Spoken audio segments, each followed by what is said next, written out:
Hi everybody, and welcome back to Fandom for All. May the 4th be with you, everyone. As you can see, we've got our lovely Star Wars setup here, including a Boba Fett helmet handmade by yours truly and my mother, of course, a lightsaber, a BB-type droid, and a few other things that you can check out.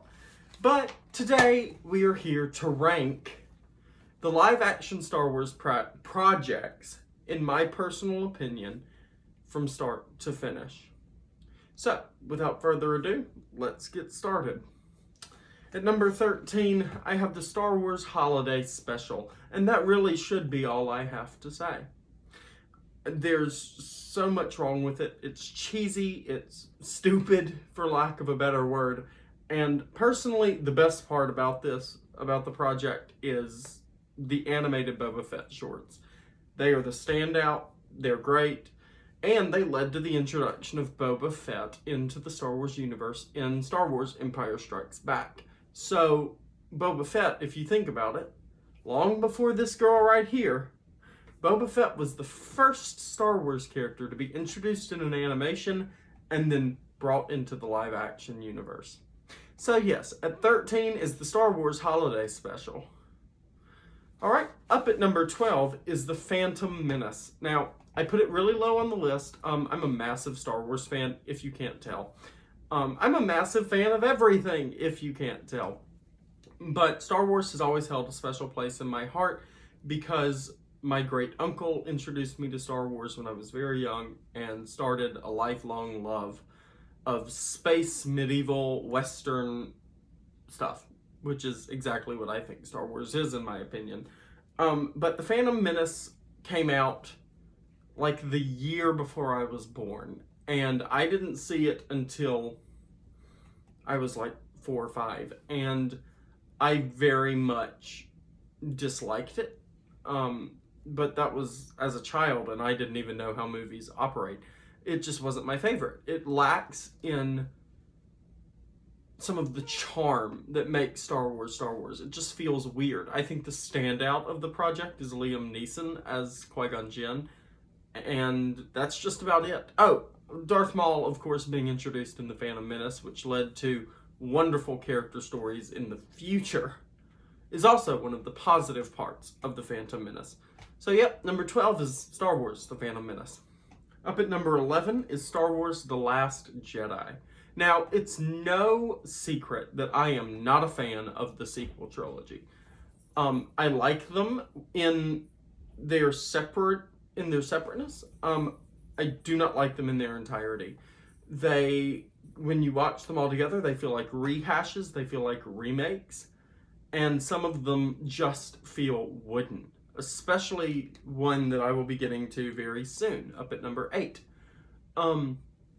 But Last Jedi in particular was the transition between J.J. Abrams and Rian Johnson, and I think Rian Johnson is a very capable filmmaker. Knives Out is one of my favorite movies of all time. It's a great, great movie, but Rian Johnson's his part of the Star Wars universe just never sat well with me. I feel like there's a complete lack of characterization for Luke Skywalker. I feel like he removes the Luke that we knew. Luke in Last Jedi is a wooden, hard-hearted old man who wants nothing to do with the Force, wants nothing to do with the Jedi, wants nothing to do with the Sith, the First Order, the Resistance. He doesn't want anything to do with any of it. And to me, who Luke Skywalker is he is that spark. He is the new hope that is mentioned within the title of the first Star Wars movie. So why would one of the biggest characters in the Star Wars universe, who has the hope that could shake mountains, suddenly lose that hope? I think Luke would be with the Resistance from start to finish. He would never go into exile. And of course, there's some people who say, Yoda went into exile. But it is completely different. Luke is a totally different character than Yoda. And Yoda is older and wiser than Luke. And I feel like Luke, even as an old man, would still have that naivety and that hope that he had. I just don't ever see Luke Skywalker as someone who loses hope. And of course, one thing that absolutely just destroyed this movie for me was J.J. Abrams set up an amazing threat in Supreme Leader Snoke. Andy Serkis's performance is great, as always.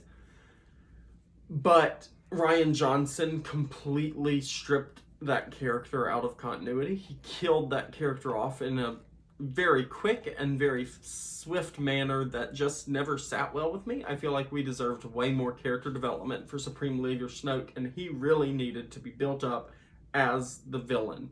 Which is why when we get to Rise of Skywalker and they bring Palpatine back, it feels fruitless. It feels ridiculous. And that's my opinion on The Last Jedi.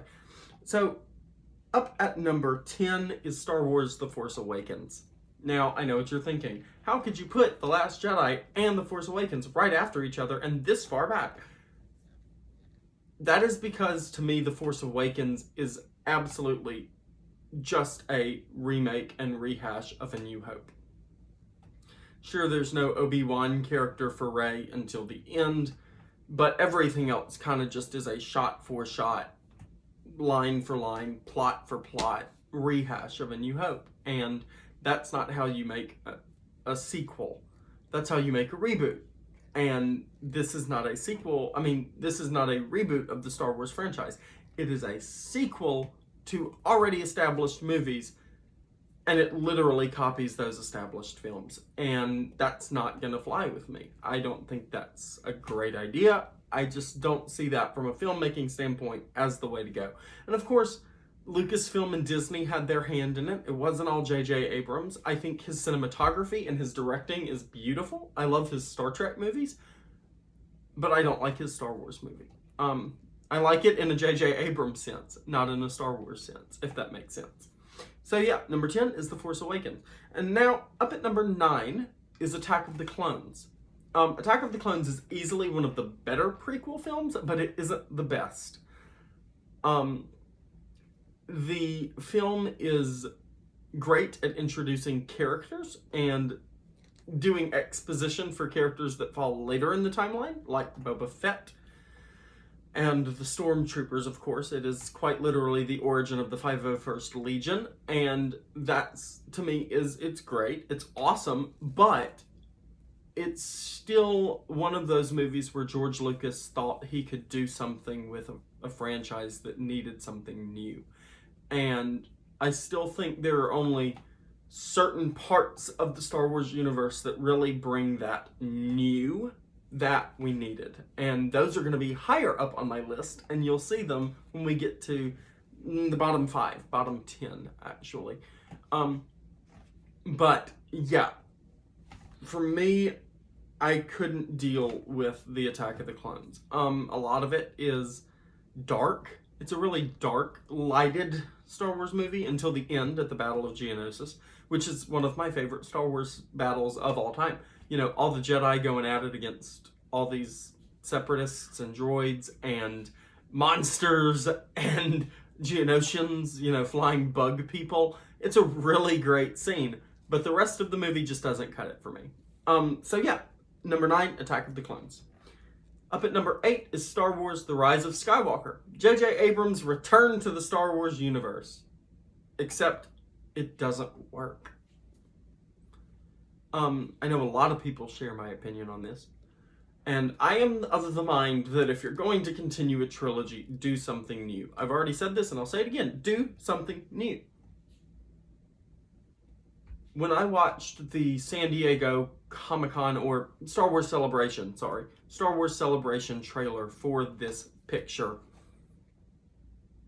and Palpatine's laugh comes in at the end, it gives you chills, it gets you excited, but then when you see the movie and you realize that they really push the idea that Palpatine is back, and they pretty much just replaced Supreme Leader Snoke with a character that we thought was dead,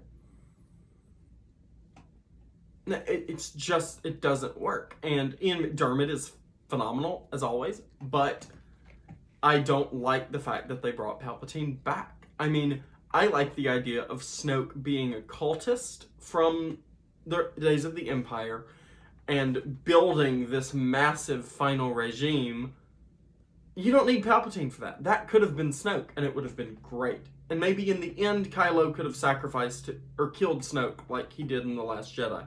But again, that was too early. Could have done it here.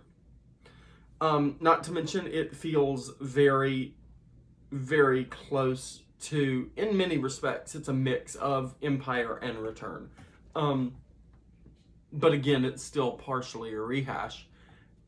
The acting is okay. It's great in some regards. Poe Dameron, I love Oscar Isaac, and I love Daisy Ridley.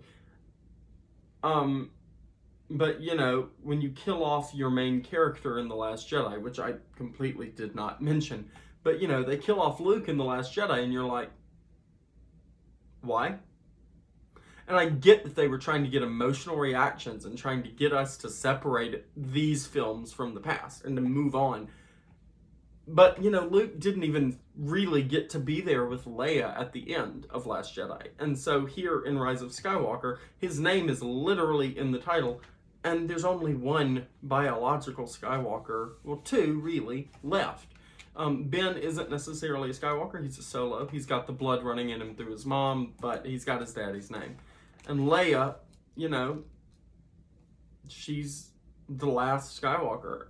In my opinion, she was the last one. And I liked the scene where it's revealed that she was a Jedi at some point, that Luke was training her. And, you know, that was in Last Jedi again, but I appreciate that scene of exposition. But, you know, they handle her death very well in Rise of Skywalker, and they handle her passing very well.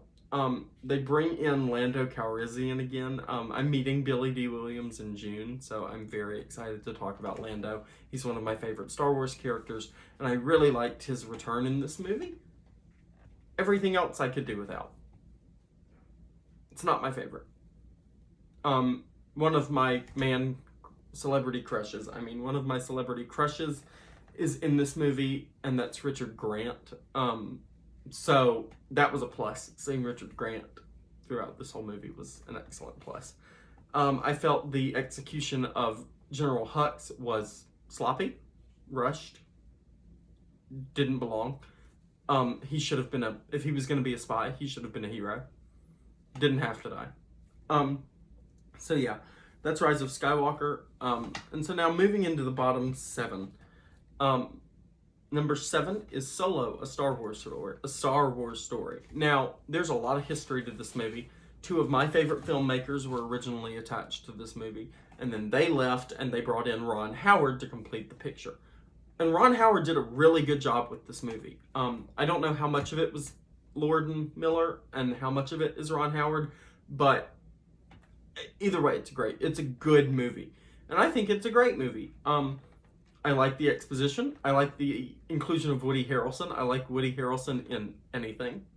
I love Alden Ehrenreich. Like, this kid is a talent. And at first, I didn't think it was going to fly. I was like, I'm not going to believe that this kid is Han Solo the whole time, right? You totally believe this kid is Han Solo the whole time. Alden Ehrenreich is a talent. He's so great in this movie. Emilia Clarke is always great. And the love of my life, Paul Bettany, is in this movie. I love that man. He's so talented. He's so great. And he plays a really good bad guy. He's intimidating. He's charismatic. He's funny. Dryden Voss is like the perfect villain in a Star Wars film. And I can't wait to see if his inclusion, we saw him in the Bad Batch trailer, hoping he shows back up in this show. Fingers crossed. I'll be watching the first episode of that as soon as I get off this video, and then I'll be doing a review for Walt Disney Wednesday tomorrow, where we're going to talk about stuff from Marvel, stuff from Star Wars, and stuff from Disney itself. So be looking out for that tomorrow, and we'll be talking about the Bad Batch. So yeah, Solo is great. The whole team that they form is awesome. The little Jon Favreau character. I love Jon Favreau. Jon Favreau, and I'll get to that in a minute. You know, Jon Favreau is the savior of Star Wars. in my opinion. So seeing him play a character in the Star Wars universe again after playing Pre Vizsla, it's great to see him again, or hear him, because you don't see Jon Favreau. You see an Armenian. So yeah, Solo is up at number 7, and I really do like this movie. Oh, the big thing, of course, is, it reintroduced Darth Maul to the live-action Star Wars franchise. And I'm still waiting. Where is that going? My fingers crossed. I had my fingers crossed that the Acolyte was going to be Maul and Kira, but it's not. So we'll see where Darth Maul goes, hopefully, in the Kenobi series. Fingers crossed for that. Can't wait. Okay, so up at number 6 is Star Wars Revenge of the Sith. Out of all the prequels, I like Revenge of the Sith the best. I love the action. The fight choreography is amazing, and I just love this movie. Now, one of my big problems with this movie, just like my big problem with Attack of the Clones that I really didn't touch because I wanted to touch on it here, is Hayden Christensen. He's just not that great. Fingers crossed that he gets to be the badass that I know he can be in Obi-Wan. But other than that, I don't feel his presence in either of the prequel movies at all. He feels wooden, he feels stiff, overly emotional at times. It just doesn't work. And I was very glad to see Darth Vader at the end and see that they've covered up a face that will forever give me memories of that. But I do like certain characters in this movie. I really like General Grievous. A lot of people think he's stupid. I've been a fan of General Grievous for almost all my life. I love the character design, and I love the 4 lightsabers. It's awesome, frankly. Another standout performance is Ewan McGregor, of course. He's so good. Another one of my celebrity crushes. I just love him. And Revenge of the Sith does a really good job of setting us on the path to New Hope. And of course, Solo and Rogue One really push us on the path to New Hope. But Revenge of the Sith did it first, and it did it really well. And it's a valid picture. It's not a perfect movie, but it's a valid movie. And I enjoy it. I could watch it again and again. I don't feel like I can only watch it once every year. I could watch it multiple times a month, actually. So yeah, Revenge of the Sith at number 6. And now we're hitting our top 5 live-action Star Wars projects. So, these are the ones that make or break it for me. Up at number 5, Return of the Jedi, Episode 6. This movie is so awesome to me. I love Return of the Jedi. I love the Jabba's palace. I love the scum and villainy of Jabba's palace. Seeing the Star Wars Mafia for the first time, incredible. Right? Just incredible. And it sets up a future, even though the films that really touch on the Star Wars Mafia and the shows that really touch on it do take place in the past of this universe. It gives us exposition and setup for that. Jabba the Hutt and all of and Bib Fortuna even sets up a part of the Mafia, which we just recently found out, and I'll touch on that here in a minute. But Return of the Jedi does a really good job of giving us a really great closing to that central story of those 3 movies. With the destruction of the second Death Star and the celebration on Endor, you just feel it. You feel the overwhelming positivity when the people of the galaxy overcome authoritarianism, and it's felt. And I think personally, in my humble opinion, it's felt even stronger in the remaster. A lot of people don't like the remasters of the original trilogy and the re-releases and the anniversary versions. But in the anniversary remaster, where they add Coruscant and other planets celebrating the fall of the Empire, it really does do a really good job of wrapping 6 movies up, and not just those 3, but all 6. And it's a great scene, and I feel like it should have been there earlier, but we didn't know Coruscant existed. We didn't know what half of these planets were until the prequels were released. But it's a great touch-up that desperately needed to be added. None of the other touch-ups needed to be added.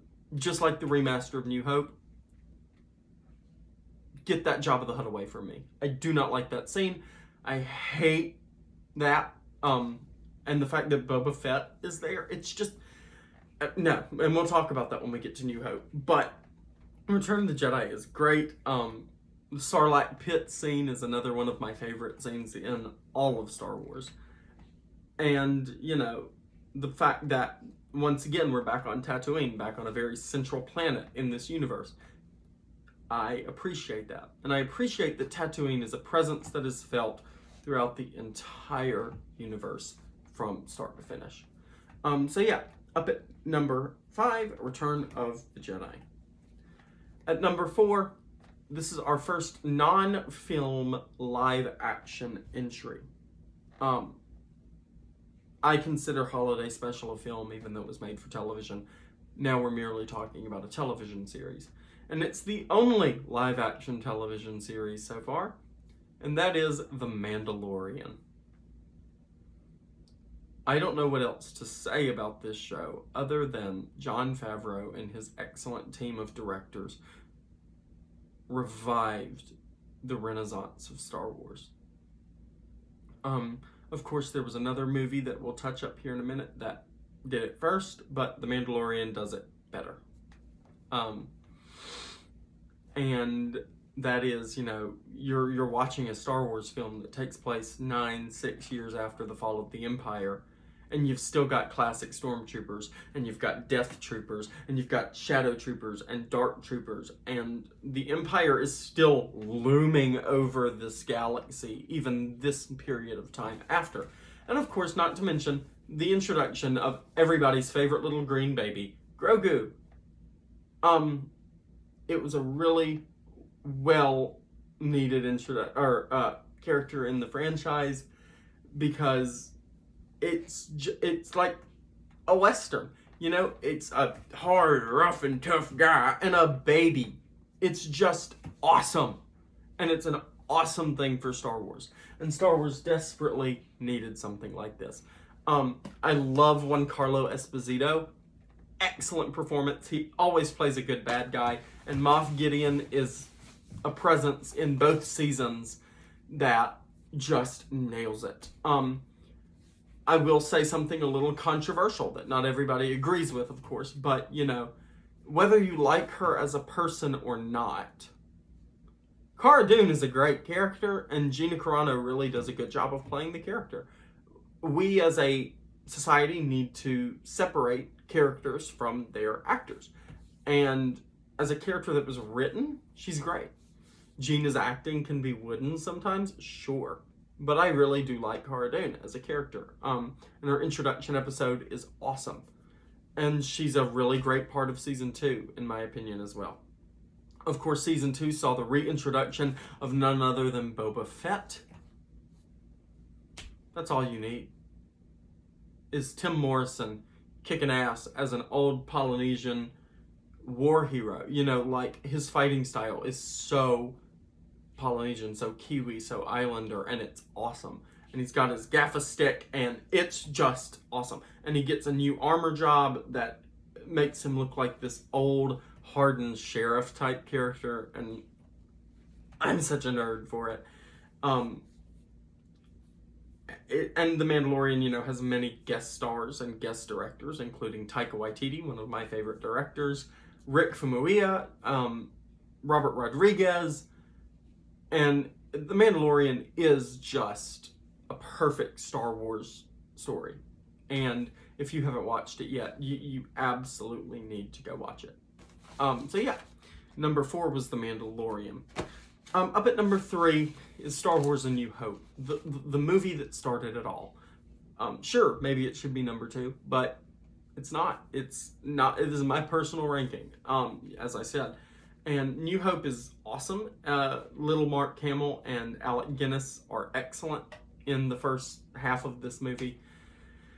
And Harrison Ford and Carrie Fisher are stellar. Anthony Daniels, just this entire cast deserves so much recognition. And the fact that there's only so few of them left, it's just gutting.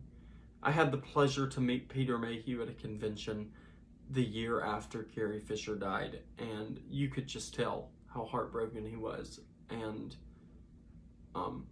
not a lot of people talk about the mental health of celebrities, but Peter Mayhew was really distraught, as anybody would be. I mean, this was one of his best friends for years and years, and he could barely speak, because she was also supposed to be at that convention, but she had passed, unfortunately. But the original cast of Star Wars will always hold a special place in my heart. Mark Hamill is just one of my favorite people on the planet, being a Star Wars fan, being a DC Comics fan. New Hope is exactly what it says, It gives you this feeling that if times ever get like that, if someone ever decides to take over, that we as a people wouldn't let it happen. And if it did, we'd stop it. And I have hope that we'd stop it. Not to get sappy or sad, but, that's my belief. And New Hope will inspire generations to come. It's timeless. So, yeah, number 3, Star Wars and New Hope. Up at number 2, and this was a close tie between these two movies up here, but in second place, runner-up, Rogue One, A Star Wars Story. You knew because of the placement of this film that every main character was not going to make it out. And they don't. You have that preconception, you prepare yourself, and you're able to enjoy the movie for what it is. Ben Mendelsohn is a villain in this movie, and he is awesome. He's great. He's threatening. He's slimy. I love Ben Mendelsohn. He's great in just about everything. Captain Marvel. He's probably the best part of Captain Marvel. But Felicity Jones as the lead, just perfect. She's a strong, powerful female character, led and backed up by, a strong secondary Hispanic actor in Diego Luna in Cassian Andor, who is getting a TV show. Praise the Lord, can't wait to see that. And his droid, Alan Tudyk's K2SO. Tudyk is a marvel. If you haven't seen anything Alan Tudyk has done, stop what you're doing right now, go watch it. Doom Patrol, Powerless, anything. He's awesome. Firefly, please, if you love yourself, watch Firefly. Tudyk is phenomenal in Firefly. But Rogue One, you have this feeling and they're going to die. So you can just watch the movie and you just enjoy it. You enjoy these characters while they're alive. Whether it's Chirrut Imwe, who is awesome, the blind guy with the staff, awesome character, or Baze Malbus, his best friend. They're a great comedic duo. And of course, classic characters. Darth Vader. James Earl Jones returns as Darth Vader. And his presence is felt through the entire movie, but then we see Vader's castle, and it's just amazing to witness. To see something from the expanded universe brought to life in a live-action movie. Flawless. And that's how I felt about Dark Troopers, and that's how I feel about Vader's castle. It's a flawless introduction, and they work. It just proves that the expanded universe content works. So don't doubt it. Disney, don't doubt it. Use it. Let Dave Filoni use expanded universe stuff. Because Dave Filoni is incredible. He and Jon Favreau just saved your entire film franchise.